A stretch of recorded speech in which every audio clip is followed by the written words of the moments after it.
you know, I buy her a wedding dress, Valentine's card, then she turns around, says she don't love me anymore, you know, and I lose it all, you know.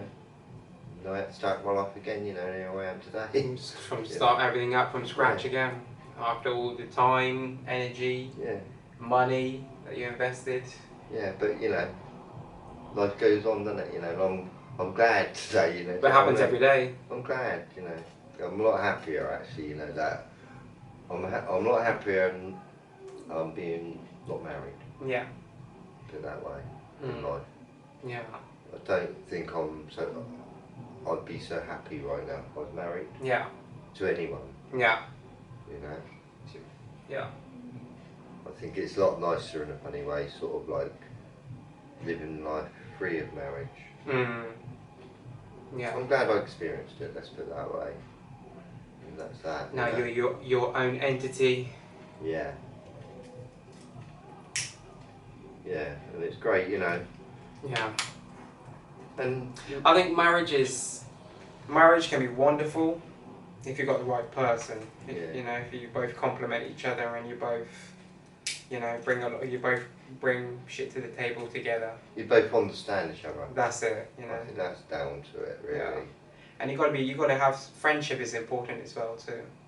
You know, I think in this day and age, especially, a lot of people skip that a bit. You know, that whole, you know, you got to try and be friends too. You know, especially if you're planning to be in a long-term relationship, you got to get to know each other and try and become like friends in a way. You know. So I think if I won the lottery or something back then, I don't think she would have, you know, I mean, she would have stayed with me. Because I think that's really down to it, really. The reason really why she got rid, you know, she was finding it difficult with me because I was in a job that wasn't earning enough money, basically, you know. So I didn't have the best job in the world, do you know what I mean? All I was working at Tesco's as a supervisor, as a stacking shelves, which wasn't the best job in the world, do you know what I mean? Whatever. Yeah. And she wanted someone like a fireman. Yeah. You know? And those kind of jobs not easy to get. Yeah. You know? Yeah.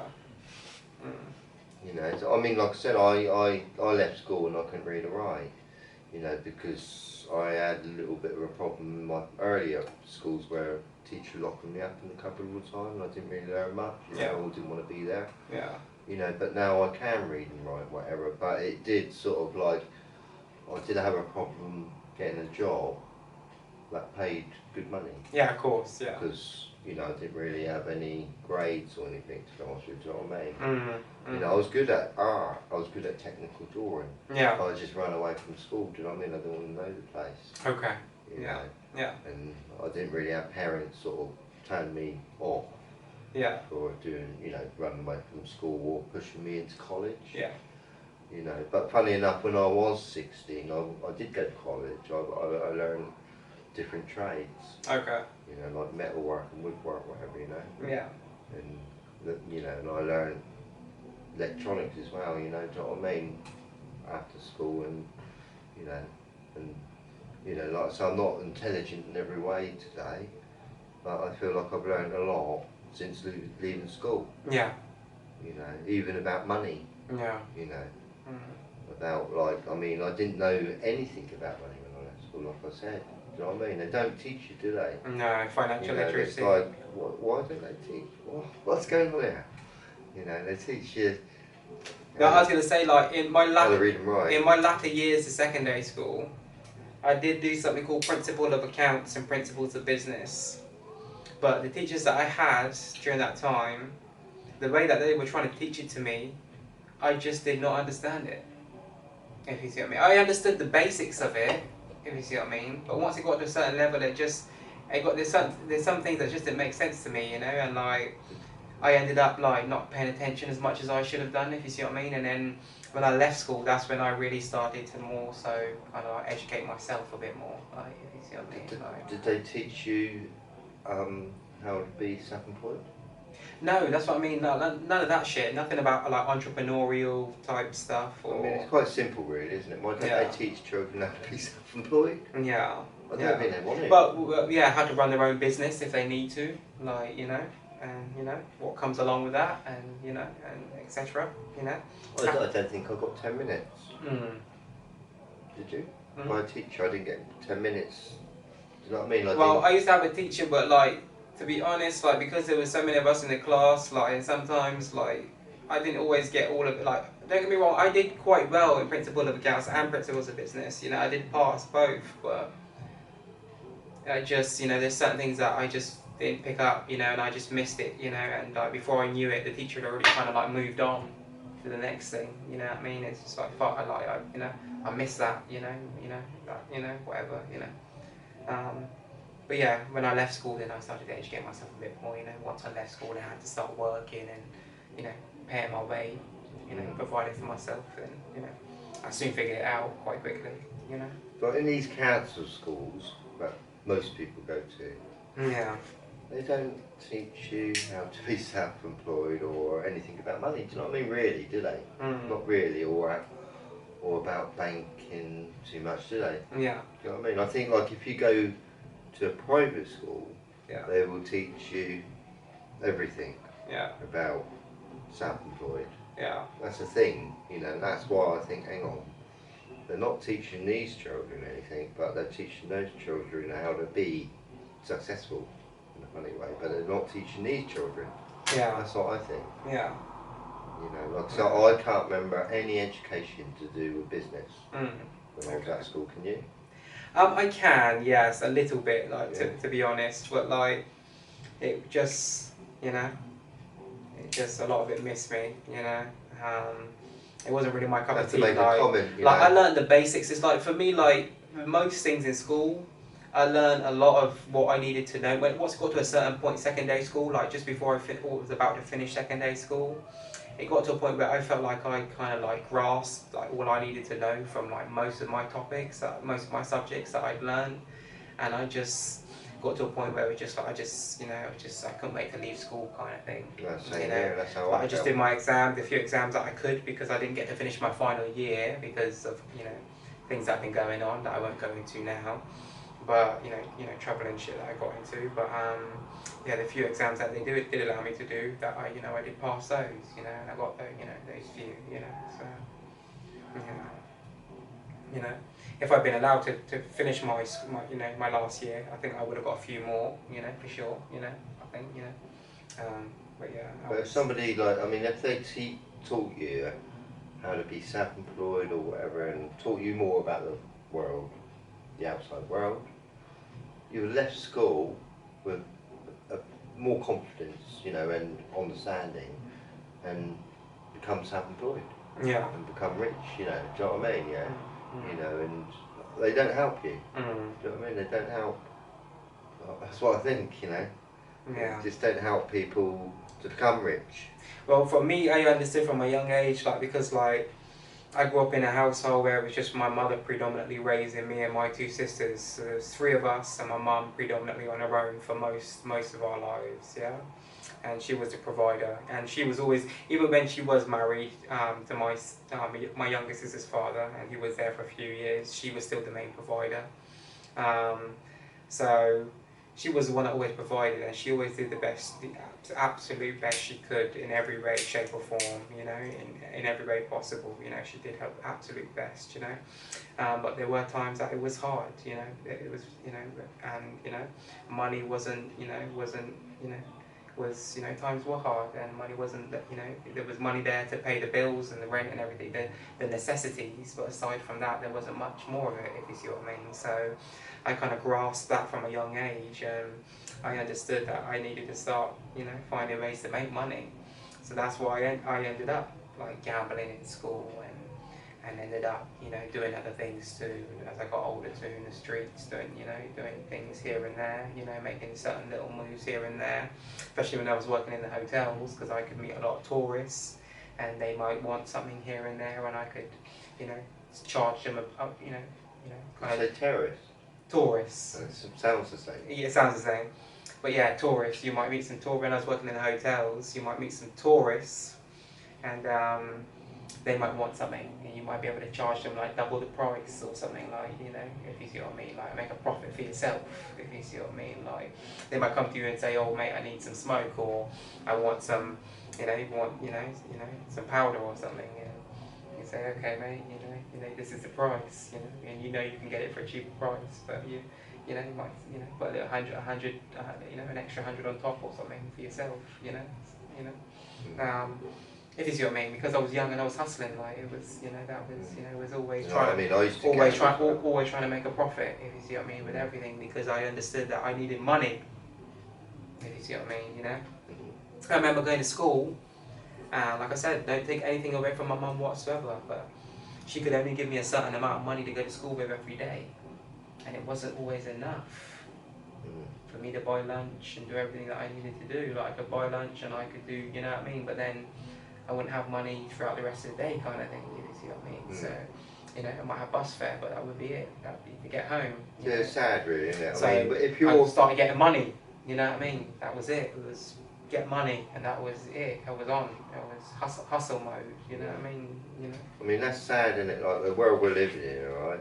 Yeah. So if your parents are struggling for some reason, whether they're separated or on low wages or struggling in one way or another, so who suffers? Their children.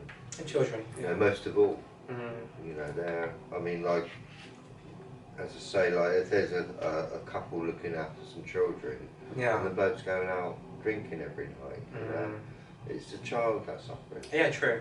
Yeah. You know? He's not getting. The father's spending money on the drink and not on the child. And not on the priorities all the time, and yeah, that's everything. You know, and you know that's why I think this world really, you know, we need to sort it out for the children. Yeah, the future. You know, it's the children that, you know, that we should be looking at, you know. And I just find it unfair where some children are born silver spoons, gold spoons or whatever, or wooden spoons, you know. There's a lot of wooden spoons being born, do you know what I mean? I was one, you know, I wasn't born a silver spoon, that's for sure, do you know what I mean? And I mean, even if you're born a silver spoon, don't think that's great, 'cause it's not. You know, people take mickey out of it. Well, I was going to say, some people are unhappy being born as a silver spoon or golden spoon, you know. Yeah, getting everything laid on plate for them all their life. Some people don't, they you know, they don't like that life, you know. Well, sometimes they might be aware of it, alright, and they might not like it, but some people, you know, silver spoons are not aware of it, and they're just sort of like being given everything in their life, and they're blind to it in a funny way, if you sort of mean, to their own reality. Yeah. You know. And I think it's, you know, sad for even silver spoons or gold spoons. You know, if you're born a gold spoon, yeah, and you're born, and what I mean by a gold spoon is a sovereign person, you know, and you grow up, then you realise everyone around you struggling. You know, it's not nice for them either. You know, it's not nice for anyone. You know, I don't think it's nice for anyone. You know, this world is wicked for every angle you can look at. Oh yeah, for sure, yeah. In a funny way, you know. But I must admit, having money, you know, helps a lot. What's important, I think, like, you know, having a lot of money, as you've said, having the right attitude, having the right frame of mind. Because I mean, if you did have a lot of money, would it make you an arrogant pig and rude to everyone else? Well, they say money usually enhances the person that you are. They say most of the time, if you come into large amounts of money, it will usually enhance the person that you are. So if you're a kind, loving, peaceful, you know, caring person, whatever, you'll continue to be that way, even with your money. But if you're one, like you said, if you're an arrogant arsehole who's, you know, whatever, you know. You become more arrogant. Exactly. You become even more egotistical, more prideful, more... Well, I'm glad that I've got, like, I mean, if I come into a lot of money, I'd love, my heart would love to do, help good causes, let's put it that way, you know, in some way or another, and help me feel better in my life, you know, that I'm achieving good rather than bad, you know, that's what I think anyway. Yeah, for sure. You know. Yeah, definitely. I mean, I don't really need a lot of money, do you know what I mean? I really don't. I mean, I'd be happy with 200 grand, to be honest with you, just to buy myself a place, a little caravan to live in, whatever, you know. So I don't have to pay rent for the rest of my life, you know. But you know, I'd love to be financially free, that's for sure, do you know what I mean? But I'm not going to cry about it if I don't come into any money, do you know what I mean? Yeah. Just got to keep moving. Sometimes it's good struggling in a kind of way, you know, like, I'd rather be down the bottom of all the people than up there. Yeah. In the sky with the angels, you know, sort of the people that got all the money, you know, and the arrogant people, whatever, you know. I'd rather be down the bottom, you know. I don't want to. I must admit though, I wouldn't want to use my home. You know, I wouldn't be so happy in life if I lost my home. You know, this is not my home, you know, it don't belong to me, I rent it out. But if I lost this, it'd make me feel, well, I'd wake up and I got toilet to go to, do you know what I mean? Or whatever, you know, it makes life a bit more of a misery, doesn't it, not having a home, I think. Yeah. You know, a bit more of a struggle, you know. Yeah. You know, as I say, I think everyone's just trying to get out of the struggle, which is pretty sad, I think, you know, that we're all wanting to be rich, you know,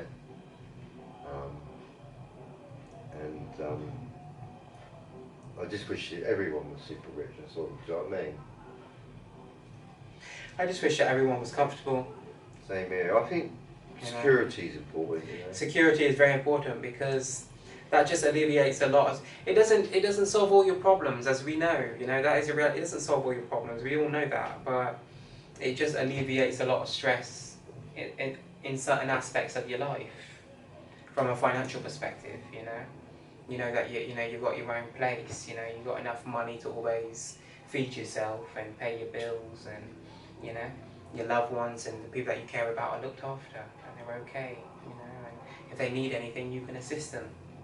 You can help them, like, you know. It's nice having money to, you wake up and, you know, and you've got money, whatever, loads of it. It makes you feel quite powerful and strong in life, doesn't it? Yeah. You know, you know that you're not going to go hungry today, you know, or tomorrow. Yeah, true. You know, and you know that wherever you go, any problems that you see, you can cure in a funny way, you know. I mean, sometimes you can't cure like an accident or something like that, you know, but money does help in a lot of ways. Oh, for sure. People, other people. Yeah. It makes them feel like Superman, do you know what I mean, or Superwoman, you know. Yeah, it's true. Yeah. It does help in a lot of ways, you know. Especially sometimes, like in today's world with like health, like with your health, say for example, as well. Sometimes money might give you access to a better form of healthcare than you might get as an average person on, let's say, the NHS or something like this, if you see what I mean, you know?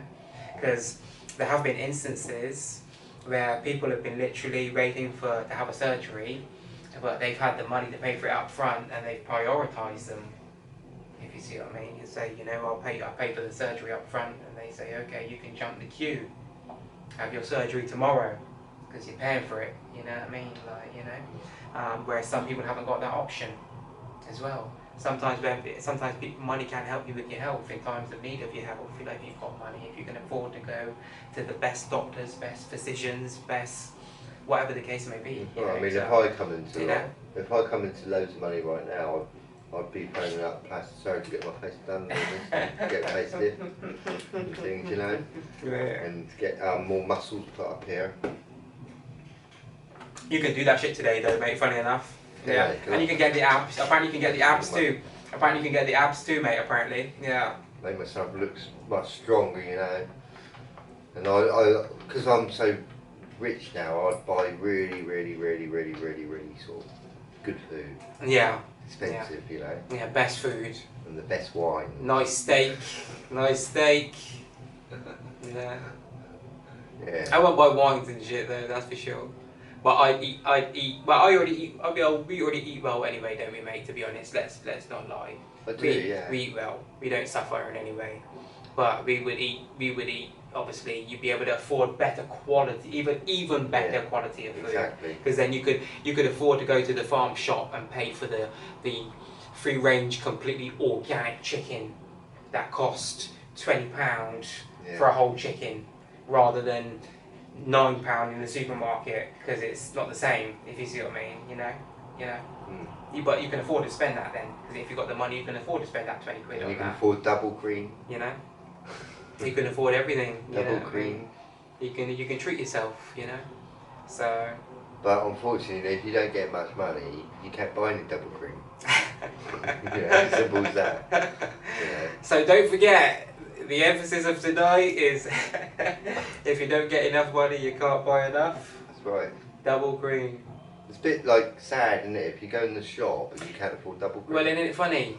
You know, cash rules everything around me. I don't know if you remember that song, but there was a song called Cream, a hip hop song called Cream. Okay. And it stood for cash rules everything around me. Like, it does. The Really word, you know. It does. So going back to money, you know, you speaking about cream, you know, today people use cream sometimes as a slang word for money. In some places, you know, trying to get some cream, you know, trying to get that cheese, that paper, that bread, you know, So it's like if you go into the supermarket, right, and you've only got £5 to your name, £5 in your wallet, right, and you're walking around the supermarket and you're quite hungry, you're going to be a little bit sad in a kind of way, you know. But if you go with £100 in your pocket, you're going to be a lot happier.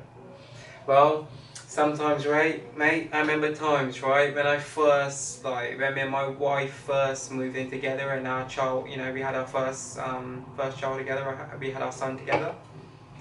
I remember there were times, like, probably like probably 6 months after she'd given birth, just before she went back to work, we were getting a little bit low on money. Just before she went back to work, because we were so used to having 2 incomes for a long time, going down to having just like 1 income, you know, while she was on maternity leave, you know. And then I remember I remember she went away at one, like she went to France for a little while on holiday, and then I remember I was here by myself for a little while, and I remember back then you could survive on £5 a day. You could eat 2 meals for £5 a day, because I was doing it back in 2014, 2015. No, 2013, just before we moved out of that place in Burleston House, just before she went back to work, and we had 2 incomes again. We were back to normal and everything was okay. While she was away for that month or whatever it was that she was away for, 2 months, whatever, while she was away seeing her family, you know, so they could see the baby or whatever, I was on my own, working, whatever, and I was, you know, everything was being paid, but I was surviving on £5 a day for my meals. And I was eating 2 meals a day for that £5, if you see what I mean. You know what I mean? I was eating a good lunch and a good dinner sometimes I might make a large omelette. And then I'd have a bit of money extra, buy some chicken Kievs and a pack of veggies for the evening. So I'd have an omelette for lunch, you know what I mean, and some toast, and in the evening I got 2 chicken Kievs and a portion of veggies to bung in the oven, and you know what I mean, and I'm good for I told you when I was like 50 survival mode. 40 years ago, 45 years ago, when I was a little younger, I was 16, cigarettes used to be 90p, 10, 20. 20p. That's crazy, yeah. You know, they're just going up and up and up, you know, whatever. Yeah, today it's astronomical. I mean, and then next year it'll be more. Do you know what I mean? They just go up and up and up and up and up. Yeah. But as I say, when I was younger, you could do, you know, when you got paid, I did a week's work, right, I'd get paid for it. I know that I had a lot of spending money.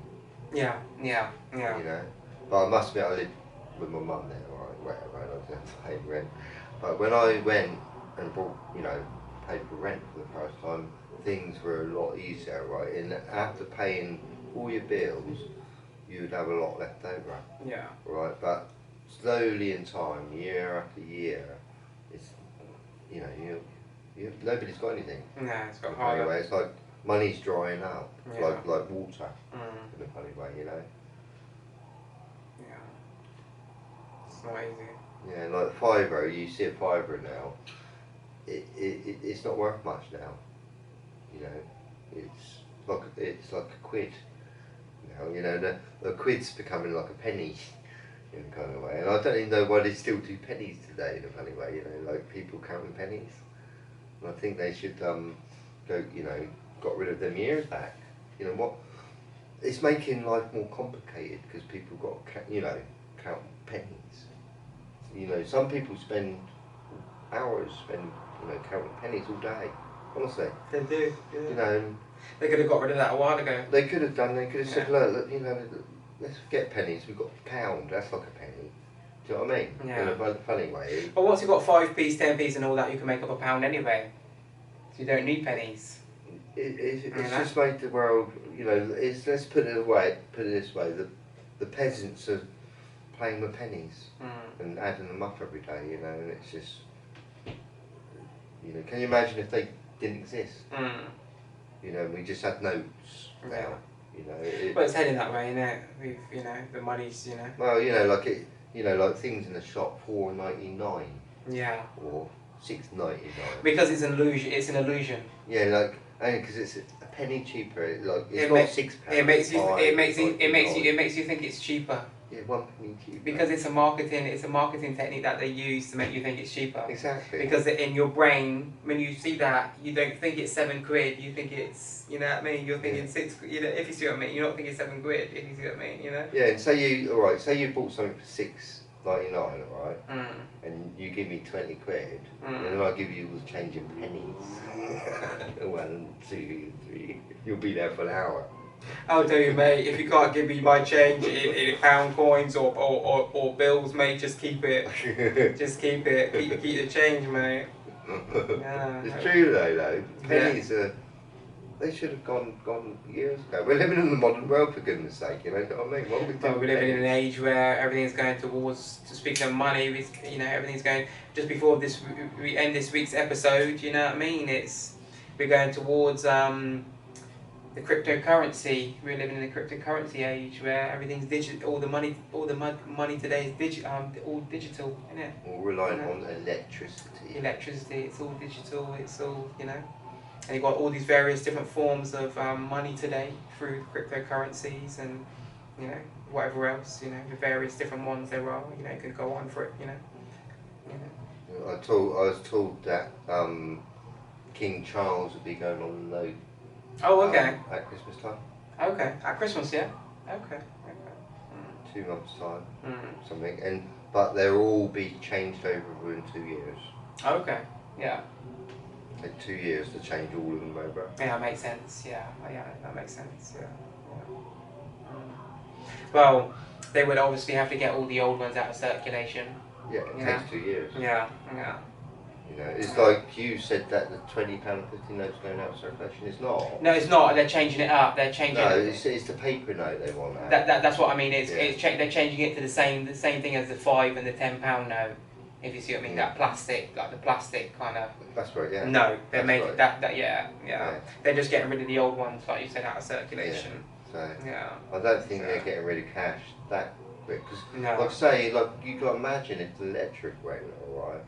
It would be terrible, you know. That's why I think we've got our cash about. Well, that's why sometimes I used to take money out of my account and keep it, you know what I mean, stashed. It's frightening, really, that we're relying on electric, really, you know, and water, and oxygen. Those 3 things, really: electric, water, and oxygen. Yeah. And food, you know. Yeah. We once upon a time we used to survive without electric. Believe me. You know, it's quite a new thing. Yeah. You know, and like I say, it's making the world easy because, you know, machinery makes so many things. Oh, of course, yeah. You know, we're just laying there while these machines are sort of producing our food, working our food day by day. Just a few people in the factory operating pressing the buttons, the computers, putting in all the data, all the information into the database. Yeah. And, you know, taking stock, and, you know, etc. Yeah. Anyway, mate, before we call it a night, for this week's episode. Have you got any final words or any closing statements or anything that you would like to share with the public? Yes, I have actually. In regards to money? Yes, I have. Before we call it a night? Yes, I've enjoyed this week, by the way. But yeah, likewise. I just want to say, I just hope everyone wins the lottery, everyone gets super rich, you know, and enjoys the rest of their life. And if they do get rich, can they make a comment and send me some money, please? Because I want to be super rich too. Really, don't forget to bless others with your blessings. Yeah, bless us. Yeah. If you bless me with your money, I will bless you back. Yeah, that's it. You might sneeze a couple of times, you know. Well, yeah, it's been a good show this week. Yeah, I most definitely have enjoyed this week's episode. Hope you guys out there as well have enjoyed this week's episode. Thank you for tuning in, guys, once again to a brand new episode this week. This week's edition has been all about money, like we've been talking about all week. You know, we've got PC Thorn here. You know, PC Love. Sorry, PC Love has returned. You know. For the ending of the show, he started off with PC Love was here at the beginning. Now PC Love is making an exit before we call it a night. But yeah, I think the police should give out money out. They'd give them a better name, you know. Well, give tenors. The police do to the public. Police do give out money to certain people, but they're usually snitches and these kind of people, informants. It would change the world if they started giving money out. And we don't deal with that kind of thing. You know, we're not taking any money from the police because the police usually want something in return for the money, so they can keep their money. Anyway, hope you guys have enjoyed this week's episode all about money. Please stay tuned. We'll be back again next week with a brand new episode. And yeah, good night. God bless. We wish financial freedom and security upon everyone out there, especially everyone that's watching this week's episode. And yeah, you know, nothing but continuous blessings and everything else, upon you. You know? Anything else you want to say, mate? Be rich. That's it. In spirit, and in mind, and in hopefully bank account.